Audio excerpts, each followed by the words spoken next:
আসসালামু আলাইকুম। বাংলাদেশ বেতার রংপুর স্থানীয় খবরে আমন্ত্রণ জানাচ্ছি আমি আফরোজ জাহান। জাতীয় প্রাথমিক শিক্ষা সপ্তাহ 2024 আজ থেকে শুরু হয়েছে। সপ্তাহের এবারের প্রতিপাদ্য শিশু বান্ধব শিক্ষা, স্মার্ট বাংলাদেশের দীক্ষা। জাতীয় প্রাথমিক শিক্ষা সপ্তাহ উপলক্ষে রাষ্ট্রপতি মোহাম্মদ শাহাবুদ্দিন ও প্রধানমন্ত্রী শেখ হাসিনা পৃথক বাণীতে বলেন, সমাজ উন্নয়ন ও পরিবর্তনের জন্য একটি বৈষম্যহীন ও সার্বজনীন শিক্ষা ব্যবস্থার কোনো বিকল্প নেই। তারা আশা প্রকাশ করে বলেন, সকলের সম্মিলিত প্রচেষ্টায় দেশ ও মানসম্মত প্রাথমিক শিক্ষা অর্জন করতে সক্ষম হবে এবং দেশের উন্নয়ন ও অগ্রযাত্রা অব্যাহত রেখে 2041 সালের মধ্যে বাংলাদেশ একটি উন্নত, সমৃদ্ধ, স্মার্ট দেশ হিসেবে গড়ে উঠবে। জাতীয় প্রাথমিক শিক্ষা সপ্তাহ 2024 উপলক্ষে প্রাথমিক ও গণশিক্ষা মন্ত্রণালয় ওসমানী স্মৃতি মিলনায়তনে এক অনুষ্ঠানের আয়োজন করে।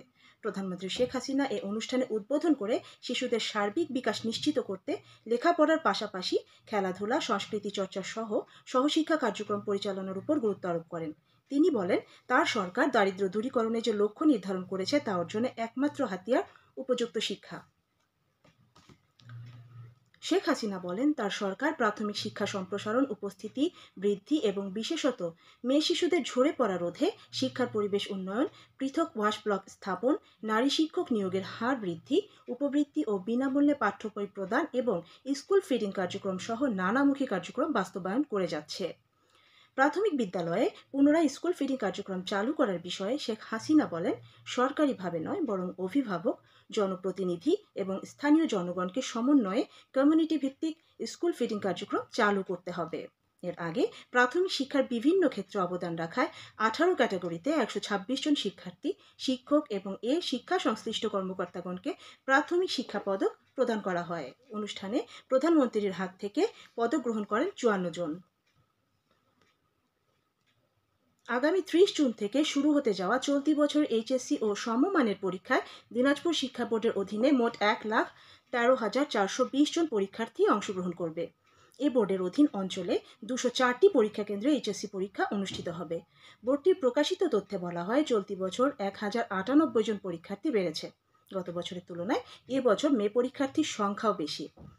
দিনাজপুর শিক্ষা বোর্ডের পরীক্ষা নিয়ন্ত্রক অধ্যাপক মোহাম্মদ মীর সাজ্জাদ আলী জানান, এবছর রংপুর জেলা থেকে 24,971 জন পরীক্ষার্থী পরীক্ষায় অংশ নেবে। উজানের ঢলের পানিতে কুড়িগ্রামের সবকটি নদ নদীর পানি গতকাল থেকে আবারও বৃদ্ধি পেতে শুরু করেছে। বিশেষ করে তিস্তা নদীর পানি ক্রমান্বয়ে বেড়ে এখন বিপদসীমার কাছাকাছি দিয়ে প্রবাহিত হচ্ছে।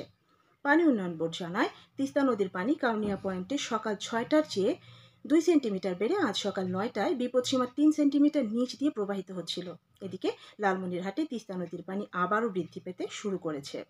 ডালিয়া পয়েন্টে তিস্তা নদীর পানি সকাল 6টার চেয়ে 3 সেন্টিমিটার বেড়ে সকাল 9টায় বিপদসীমার 18 সেন্টিমিটার নিচ দিয়ে প্রবাহিত হচ্ছিল। পাট শিল্পের অবদান, স্মার্ট বাংলাদেশ বিনির্মাণ। সোনালী আঁশের সোনার দেশ, জাতির পিতার বাংলাদেশ, এই প্রতিপাদ্য নিয়ে লালমনিরহাটে গতকাল এক পাট চাষী সমাবেশ অনুষ্ঠিত হয়েছে। জেলা পরিষদ মিলনায়তনে আয়োজিত এই সমাবেশে প্রধান অতিথি ছিলেন জেলা প্রশাসক মোহাম্মদ উল্লাহ। অতিরিক্ত জেলা প্রশাসক মাহবুবুর রহমান এতে সভাপতিত্ব করেন। সমাবেশে পাট মন্ত্রণালয়ের অধীন পাট অধিদপ্তরের বাস্তবায়িত উন্নত প্রযুক্তি নির্ভর পাট ও পাট বীজ উৎপন্ন এবং সম্প্রসারণ প্রকল্পের আওতায় পাট পণ্যের বহুমুখী ব্যবহার বৃদ্ধি বিষয়ে আলোচনা করা হয়। কুড়িগ্রামের ফুলবাড়ী উপজেলায় 1050 জন চাষির মধ্যে উন্নত জাতের ধান বীজ ও রাসায়নিক সার বিতরণ করা হয়েছে। এ উপলক্ষে গতকাল উপজেলা পরিষদ মিলনায়তনে এক অনুষ্ঠানের আয়োজন করা হয়। এতে প্রধান অতিথি ছিলেন উপজেলা পরিষদ চেয়ারম্যান এজাহার আলী। সরকারের প্রণোদনা বৃদ্ধির কর্মসূচির আওতায় রোপা আমন ধানের ফলন বৃদ্ধির লক্ষ্যে অনুষ্ঠানের সুবিধাভোগী প্রত্যেক চাষির মধ্যে 1 বিঘা করে জমিতে চাষের জন্য 5 কেজি করে উন্নত জাতের ধান বীজ এবং 20 কেজি করে রাসায়নিক সার বিতরণ করা হয়। এছাড়া 120 জন চাষির মধ্যে গ্রীষ্মকালীন পেঁয়াজ চাষের জন্য 1 কেজি করে উন্নত মানের পেঁয়াজ বীজ এবং 40 কেজি করে রাসায়নিক সার বিতরণ করা হয়।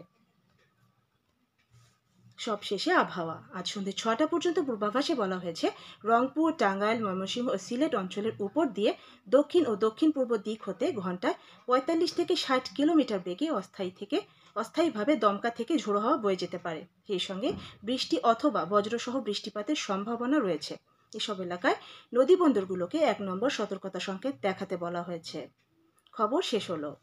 আমাদের পরবর্তী স্থানীয় খবর প্রচারিত হবে বেলা 2টা 5 মিনিটে।